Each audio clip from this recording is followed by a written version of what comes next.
Hello friends, this is Sanjay. In this video, we will talk about motivation and learning, which is part of the Karnataka TET CDP syllabus for paper 1 and paper 2. In all the videos of this series, I have included only those topics which are important from your exam perspective. In this video, we'll start by understanding what is motivation, what are the aspects of motivation, and we'll look at some of the definitions of motivation. Then we'll see what are the types of motivation and what is a motivation cycle. Then we'll look at some of the important motivation theories such as Maslow's theory of hierarchy of human needs, David McClelland's theory of needs, and the theory of mastery goals and performance goals. Then we'll look at how can we motivate children in the classroom, and we'll end this video with some sample questions from previous question papers. So let's get started. So what is motivation? Motivation is anything that gets you out of bed in the morning, and motivation is anything that makes you do things throughout the day. For example, tomorrow when you wake up, you are still in bed, but you start feeling hungry. So your hunger is the motivation that gets you out of bed because you need to go get some breakfast. So hunger and food are your motivations. If you're working, you might need to get ready and go to office, go to work. So why do you need to go to work in the first place? Right? The need to earn money. The need to earn money is what gets you out of bed and makes you get ready and go to office or work every day. On a holiday, you might want to go and play with your friends. The need to meet your friends, the need to have fun, the need to socialize is what gets you out of bed on a holiday as well. And why are you watching this video? Well, you are preparing for an exam. You want to understand this topic. So the need to prepare for an exam, the need to understand this topic are the motivations behind why you are watching this video in the first place.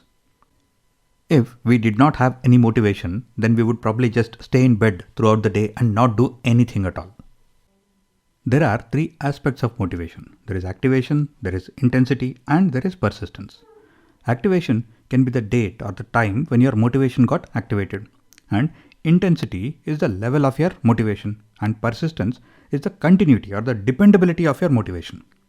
For example, you might have seen the official notification on the website about the upcoming exam. And that is when you got motivated to start your preparation for the exam. So that is when your motivation got activated. And the intensity of your motivation will depend on how serious you are about the exam. If you are very serious, then you will have a higher level or a higher degree of intensity. If you are not so serious, then you will have a lower level or a lower degree of intensity. But just because you have activation and intensity does not mean that your preparation will be dependable, because that is where persistence comes in. Persistence is the continuity or the dependability in your motivation. For example, some people may have a higher degree of intensity and they will start their preparation and they will prepare till the exam and they will do well. Some people might have a lower level of intensity, but still they might have more persistence, better persistence. So they will also continue their preparation till the exam and they will also clear the exam. But some people may have a higher intensity and when their motivation gets activated, they will start their preparation. But because they don't have persistence, so they might prepare for some time, then there is a gap, then they will prepare for some more time, then again they will take a break. And just before the exam, again they will start preparing and they might or might not clear the exam. Because if you look at the overall preparation process, there are so many gaps. And those gaps are because of their lack of persistence, lack of continuity, lack of dependability in their motivation. So activation is when your motivation got activated. Intensity is the level of your motivation and persistence is the continuity or the dependability of your motivation.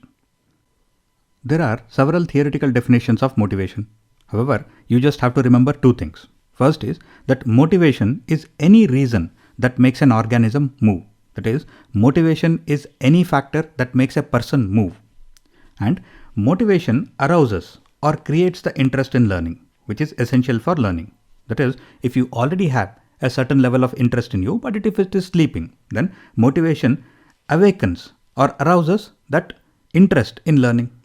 And if you don't have the interest, then motivation actually creates the interest in learning. And without motivation, you cannot learn. So motivation is essential for learning. So these are the two important things that you need to remember about motivation. Let us now look at the types of motivation. There are two types of motivation, intrinsic and extrinsic. Intrinsic means internal and extrinsic means external. So intrinsic or internal motivation are all factors that come from inside us. For example, basic needs such as hunger or sleep, or we do something out of our own interest, belief, pleasure, instinct, or our own curiosity. So these are all factors that come from inside us. Whereas extrinsic or external motivation are factors that come from outside. For example, I might be doing something because I'm expecting an appreciation from somebody, or I'm expecting a recognition, or I want money, or I am doing something just to avoid punishment, or I don't want to be teased by somebody, ridiculed by somebody. So I'm avoiding ridicule. That's why I'm doing something. Or it can be reciprocity. That is, I do something for you, you do something for me. So this is quid pro quo. Now, a statement that you have to remember from your exam point of view is that intrinsic or internal motivation is always more powerful and more persistent than extrinsic or external motivation. Now, why is this? Let me give you an example. If I tell you that if you clear this exam, I will give you an iPhone 14. So here, the iPhone 14 is an external motivation. So you might be preparing for this exam just because you want this iPhone 14. So your motivation here might be 50% for the exam and 50% for the phone. So now, just before the exam, suppose iPhone 15 gets released, right? Then your interest in this iPhone 14 is removed. It might get reduced. So which means that almost 50% of your motivation is gone, right? Whereas if you are doing something out of your own interest, right, then your motivation is 100% on that particular target, that is the exam, and it will continue irrespective of any outside influences. Therefore, intrinsic or internal motivation is always more powerful and more persistent than extrinsic or external motivation. Let us now talk about the concept of motivation cycle. Now, the motivation cycle starts with a need. For example, tomorrow morning when you wake up, your body needs energy. Now, the body doesn't care whether the energy comes from a banana or a sandwich or idli or dosa, right? It just needs energy. So what your body does, it creates a feeling of hunger. So that hunger is the drive. Now, because you are feeling hungry, you go to a state of arousal. A state of arousal is where you do some thinking. That is, you are deciding what do you want to eat, whether you want to make it or whether you want to order it. So in the arousal state, you think and you decide on your plan of action. And then you go towards goal-directed behavior. That is, you are acting upon whatever you have decided in your arousal state. So in goal-directed behavior, you will either make the food or you will order the food. And then there is achievement. So achievement is where you have received the food or you have made the food and you start eating.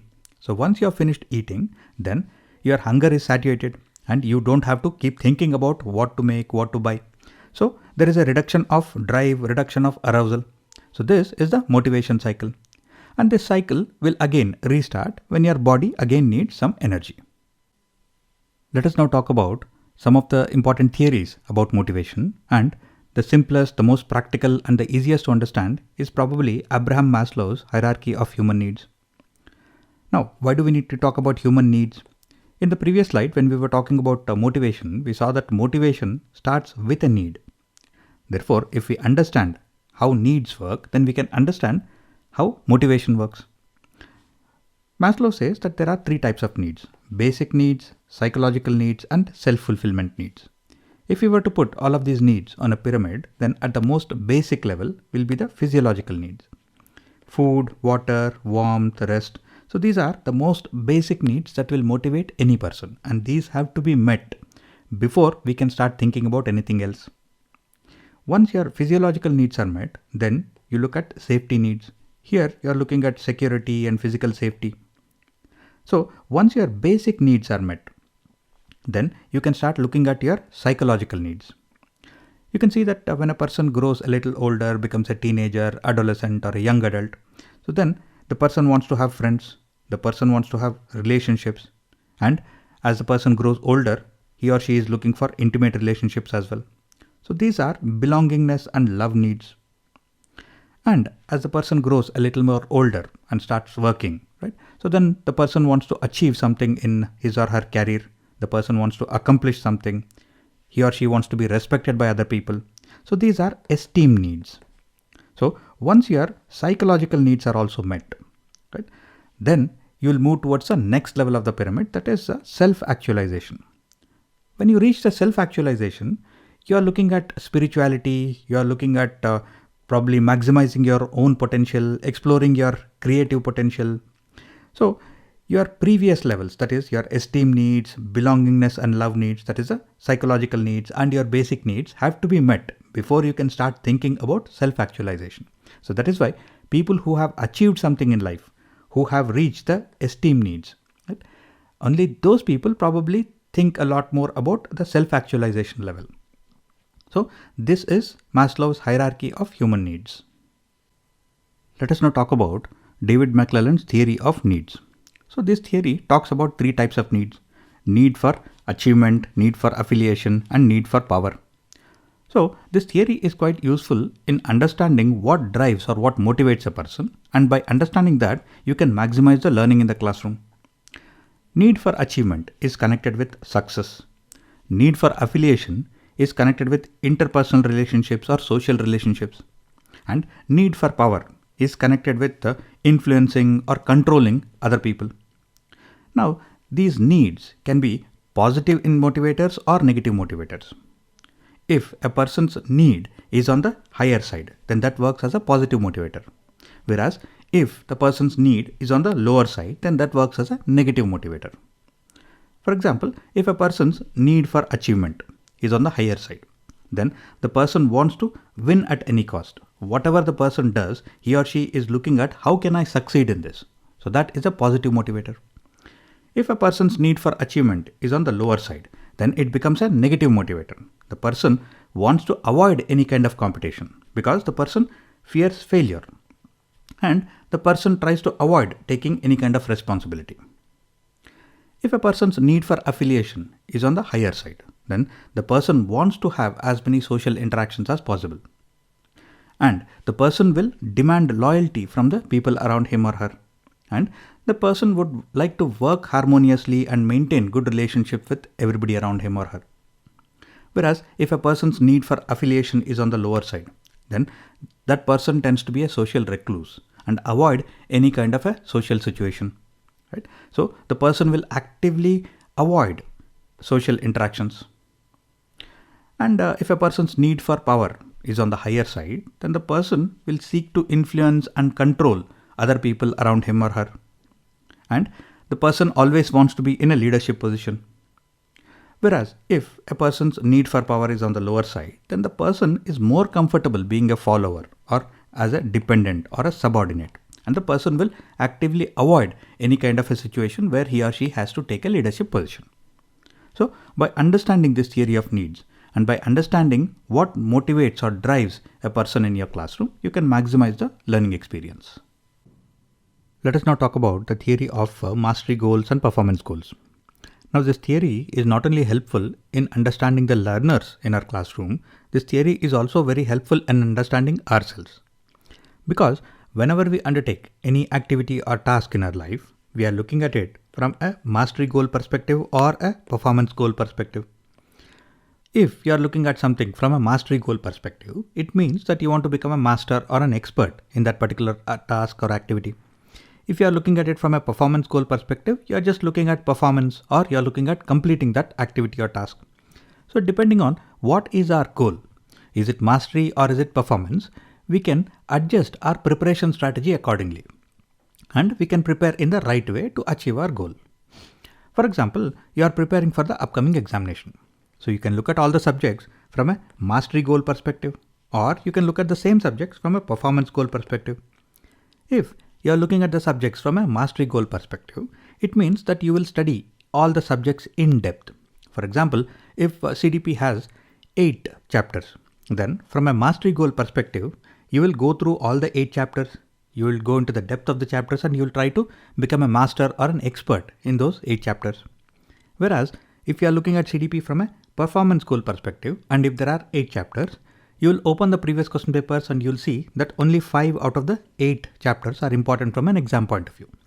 So you will focus your preparation only on those 5 chapters. So that way you are not going to become an expert in CDP. But this focused study might help in your performance. So this mastery goal or performance goal can be positive motivators or they can be negative demotivators. For example, if you are looking at a subject from a mastery goal perspective and you want to become an expert, then you will focus on that particular subject and you will prepare for that particular exam and you will become an expert in that subject. On the other hand, if you realize that you don't have enough time to become a master or an expert, then you might completely avoid that particular exam just because you know that you'll not be able to master it. So the mastery goal, if you have enough time and enough resources, can become a motivator. On the other hand, if you realize that you don't have enough time and enough resources, it can become a demotivator. Similarly, if you are preparing for an exam from a performance goal perspective, then you might realize that you still have enough time to prepare for the exam. So you will start preparing for the exam and you will clear it with the minimum required marks, or you will do well in the exam. However, if you look at the calendar and you realize that you don't have enough time to prepare for the exam, then the same performance goal can become a demotivator, because now the performance goal is telling you that you don't have enough time to prepare for the exam. So let us not take it at all. Let us drop out this year. So that way, goals, whether it is mastery goal or performance goal, can be positive as a motivator or negative as a demotivator. Let us now quickly look at how can we motivate children in the classroom. As we discussed, every learner is different, every child is different. Therefore, we have to understand what specifically motivates that particular learner or that particular child. Only then we will be able to customize the teaching learning process and meet the requirements of that learner or that child. Next, motivation is a continuous process. As we discussed, motivation has activation, intensity, and persistence. If there is no persistence, that is, if there is no continuous motivation, then the person will start working towards a goal, then quickly lose interest, then again you have to motivate the person, then again he will work for some time. So which means that we have to ensure that the motivation is consistent and persistent and continuous. Next, we have to understand the learner's personality type. That is, some learners may be leaders, some learners may prefer to be followers. So we have to understand what is the personality type of each of the children or the learners in your classroom. Only then you'll be able to make sure that the activities and the teaching learning process is customized for their specific requirement. Next, just by motivating children and just by telling them that they need to be successful, we cannot make them successful. We have to teach them the skills necessary to be successful. For example, if you want a child to be successful in a mathematics class, we have to ensure that the child's basic mathematics skills are strong. Therefore, we have to teach the required skills, we have to give them the required tools so that they can be successful. Next, set shared goals and expectations. Here, the focus is on the word shared, because if you tell the child what is your goal and what is your expectation and what is it that the child should be doing, then that becomes a autocracy or like a dictatorship. And that is not the right way to teach children. So if you set shared goals, that is, if you discuss with the child and the child or the learner also takes ownership of the goals and the expectations, then they will work more enthusiastically towards them. Therefore, set shared goals and expectations and give a sense of autonomy. If people have a sense of autonomy, a sense of freedom, and if they feel that they are also part of the decision-making process, right? If they feel that they are in a democracy, then that is the best way to learn. So give learners a sense of autonomy and provide consistent feedback and coaching. Especially younger learners, if they are making any mistakes, then unless you provide immediate feedback, consistent feedback and coaching, their mistakes will become a habit. So provide immediate feedback, consistent feedback and coaching, especially for younger learners. Praise and admiration are big motivators. You would have seen that if you praise young children in the classroom, they become very happy, they feel very proud, and they work even more harder. Therefore, use praise and admiration liberally in the classroom. And connect the theory with real life. If you are teaching children something that they cannot feel, see, look or touch in real life, which they cannot experience in their day-to-day life, then you are teaching them something that doesn't make sense. So make sure that any teaching that is happening in the classroom is contextual and meaningful. For example, instead of teaching about exotic fruits like a dragon fruit in the classroom, teach them about the fruits that they can see and experience and taste in their daily life. It might be bananas, it might be apples. So make sure that the theory is connected with the real life. And then allow learners the freedom to make mistakes. In one of the previous videos, we discussed that mistakes and errors are part of the learning process. Therefore, allow learners the freedom to make mistakes and learn from those mistakes. And they should not be punished for errors. Right? The cause of the error should be understood and the corrective action or the preventive action should be taken. But learners should be allowed to make mistakes. Next, keep the learners challenged and engaged. In your class, you will have children or learners with different kind of abilities, different kind of learning speeds. So you have to make sure that you keep all the children challenged and engaged throughout the teaching learning process. So this is how we can motivate children in the classroom. These are all very simple statements and based on common sense. I would recommend you should pause the video here and go through all these statements at least once more. Let us now solve some sample questions from previous question papers. The first question is, which of the following factors affect learning? Now, if we read these 4 statements, all of them are factors which will affect learning. All of them are correct statements. So, if we look at the answer choices, there is no option which says 1, 2, 3 and 4. We can select up to 3 statements here. So, which means that we have to identify the 3 strongest statements or the 3 strongest factors which will affect learning. Now, the first one says motivation of the learner. The second one says maturation of the learner. And the fourth one says physical and emotional health of the learner. So 1, 2 and 4, all of them are connected with the learner. Whereas statement 3 says teaching strategies. So this also affects learning, but teaching strategies is more connected with the teacher, not with the learner. Since there are 3 statements which are specifically connected with the learner, we can say 1, 2 and 4 is the correct answer. Therefore, option 2, this is 1, 2 and 4 is the correct answer here. Which one of the following statements about motivation and learning is correct? Now, if you read through all the 4 statements, the first one says learning is effective only when students have intrinsic motivation, that is a desire to learn from inside. This is a correct statement. Next, learning is effective only when students are extrinsically motivated by external factors. This is external motivation. This is incorrect. Next, motivation does not have any role to play in learning. This is incorrect because motivation plays a very important role in learning. Next, learning is effective only when the students are motivated using external rewards. This again is talking about extrinsic motivation and this is incorrect. As we discussed in this video, if I motivate you with an extrinsic reward like an iPhone 14, that might be a temporary motivation till you are interested in that particular reward. You are not interested in the actual learning process. You might be motivated more by the reward. And tomorrow, if a newer model gets released, then your motivation suddenly becomes 0. Therefore, we have to ensure that motivation is internal and not external. Therefore, learning is effective only when students have intrinsic motivation, that is a desire to learn from inside. So this is the correct statement. Which of the following is correctly matched pair of a source of motivation and the type of motivation? Now, this is a very simple question. You just have to see where is this motivation actually coming from. Is it internal or external? Now, the first one is curiosity. Curiosity is an internal feeling. Therefore, this is an intrinsic motivation. This is correct. Appreciation from peers, appreciation, recognition, these come from outside. So, these are extrinsic motivation. These are not intrinsic. Next, praise of the teacher. Praise of the teacher is again coming from outside, just like appreciation or recognition. Therefore, this is extrinsic motivation. This is not intrinsic. Next, trophy in a match. Trophy in a match is a reward or recognition. And this again is coming from outside. This is not internal. Therefore, this is also extrinsic motivation and not intrinsic. Therefore, there is only one option which is intrinsic motivation, that is option 1. Therefore, this is the correct answer. Which of the following beliefs is likely to keep a student motivated for future attempts? Now, if you read these 4 statements, you'll see that 3 of the statements are negative statements and 1 statement is positive statement. So we have to identify which of these is a positive statement.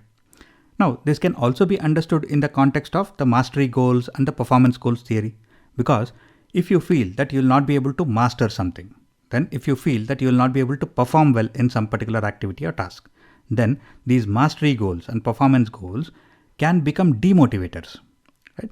Whereas if you believe that you'll be able to master something or you'll be able to perform well in something, then these goals can become positive or motivators. So here, the first one, I am not intelligent and effort won't make any difference to my ability. This is a negative statement. Here the person has already decided that he or she cannot master something or perform in something. So this is a negative statement and this will definitely not help for the future. Next, I am capable of doing the given task if I put the required effort in my attempts. So this is a positive statement. Right? Next, I am an unlucky person and my luck never favors my success at a given task. This is again a negative statement and this will not help in the future. Next, I lack the ability to do well in science and it is beyond my control to change it. So this person has already decided that he or she cannot master it or he or she cannot perform in science. Therefore, this is also a negative statement that cannot help in the future. So therefore, only one statement is positive, that is the second statement, and that will help in future attempts, will keep the student motivated for the future as well. Therefore, option 2 is the correct answer. Children can be encouraged to become intrinsically motivated learners by doing which of the following. So how can we ensure that children are intrinsically motivated? That is, their interest comes from inside them. Now the first one, giving rewards for encouragement. Here rewards are extrinsic motivations or external motivations. So this cannot be intrinsic. Next, punishing them to avoid making mistakes. Now as we discussed, children should be allowed to make mistakes. Mistakes are part of the learning process. Errors are part of the learning process. Therefore, punishing them for mistakes is not the correct way. Next, learning from the mistakes made during learning process without any negative penalty. This is a correct statement because we can learn from the mistakes that we have made. Right? So mistakes and errors are part of the learning process. So this is a correct statement. Next, encouraging teacher attention to performance by special achievers within a classroom. Here we are talking about the teacher giving attention only to those special achievers, right? Which means that the other children will feel demotivated because they are not getting any attention from the teacher. Therefore, this is not the correct behavior by the teacher. The teacher should give equal attention to all the students. Right? Therefore, giving attention only to special achievers is wrong. Therefore, only the third statement, that is learning from the mistakes made during the learning process without any negative penalty, without any punishment. So this is a correct statement, and by following this process, children can be encouraged to become intrinsically motivated or internally motivated. And with that, we come to the end of this video. If you have any questions or feedback, please put them in the comment section below. And I will see you again very soon in the next video of this series. Till then, take care, stay safe.